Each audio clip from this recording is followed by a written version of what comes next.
bem, para falar a respeito do assunto, eu já estou ao lado de Leonardo Marcos, que tirou um merecido descanso, merecidas férias, foi até a Argentina, foi lá curtir um pouco a família, degustar de um bom vinho, não é isso mesmo, Leonardo? Sim, foi férias e foi negócio também. Teve um pouquinho de cada. Então foi misto. Que é o melhor de tudo, né? Com certeza, não tenha dúvida. Seja bem-vindo novamente Muito ao obrigado. quadro. Vamos falar sobre metas para o nosso negócio, inclusive uma meta que tem um nome, que é o Meta Smart. É isso? Boa tarde mais uma vez para você. Boa tarde a todos.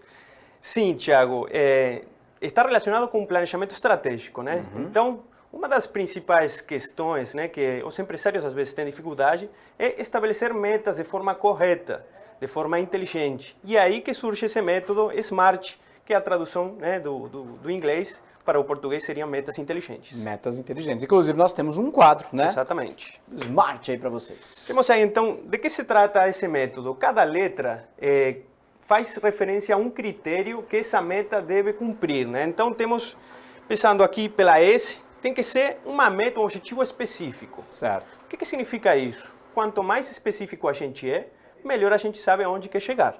Então, por exemplo, uma coisa, se eu te pergunto, Thiago, o que você quer? Vamos supor que você é um comerciante. Certo. E você me responde, eu gostaria de vender mais. Tudo bem. Quanto? De qual produto? Em quanto tempo? Meta. Exatamente. A gente precisa ser muito específico na hora de definir realmente a nossa meta. Então, primeiro ponto, específico. Certo. Vamos para a letra M, mensurável. A gente precisa ter um indicador para saber se estamos evoluindo ou não em relação à meta, qual que é o nosso progresso em relação ao plano que a gente fez, né? Então, no caso do exemplo anterior, seria a quantidade de vendas ou o faturamento. Certo. Terceiro ponto, atingível. Aí vem uma primeira discussão, né? Da gente entender se a meta está sendo muito agressiva ou se a meta está sendo fraca. Vale aí uma análise dos gestores para colocar uma meta que tire o pessoal da zona de conforto, porém que seja realmente algo atingível, certo, para que não prejudique a proatividade da equipe. Próxima, relevante. A meta realmente precisa fazer sentido com o planejamento estratégico da empresa, precisa fazer sentido com os objetivos macro da empresa. Não adianta colocar meta somente pelo fato de falar, eu tenho. Não, tem que fazer sentido com a organização como um todo. Então tem que ser relevante. E para finalizar, temporal. Precisamos definir tempo para isso. Até qual o limite para a gente bater essa meta. Então, vamos supor no exemplo das vendas, pode ser uma meta mensal, pode ser uma meta trimestral, pode ser uma meta anual.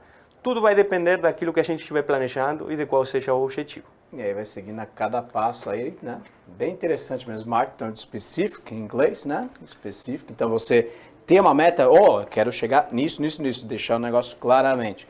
Resultado mensurável, os resultados em si, atingível, né? Relevante, claro. E o tempo, você tem que também marcar um tempo, né? Tem um prazo para colocar essas metas em prática, literalmente, Leonardo. É isso mesmo. Muito bem. Agora, o que existe, assim, desafios mais comuns que as empresas enfrentam ao implementar o Smart, por exemplo? Existe alguma dificuldade? A pessoa, não sei se dá para colocar isso. O que tem mais de dificuldade em relação Independentemente do método que você escolhe na hora de definir as metas, tem a questão da cultura da empresa.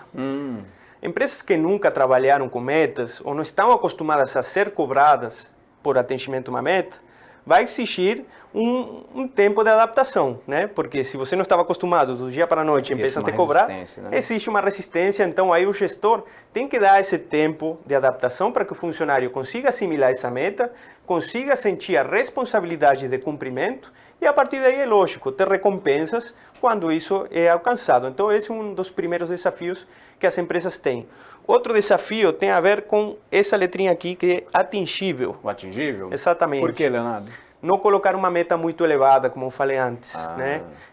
Isso pode desmotivar o time, não colocar algo impossível. Tem que ser algo realmente que desafie a empresa, que desafie o time, porém que eles tenham condições reais de atingir. Então, esse é outro dos principais desafios dentro da gestão aí das empresas. Perfeito. Leonardo Marcos, queria agradecer demais a sua participação. Seja bem-vindo mais uma vez ao Jornal Litoral. Semana que vem o senhor estará conosco novamente aqui no Jornal Litoral. Obrigado, viu? Obrigado a vocês.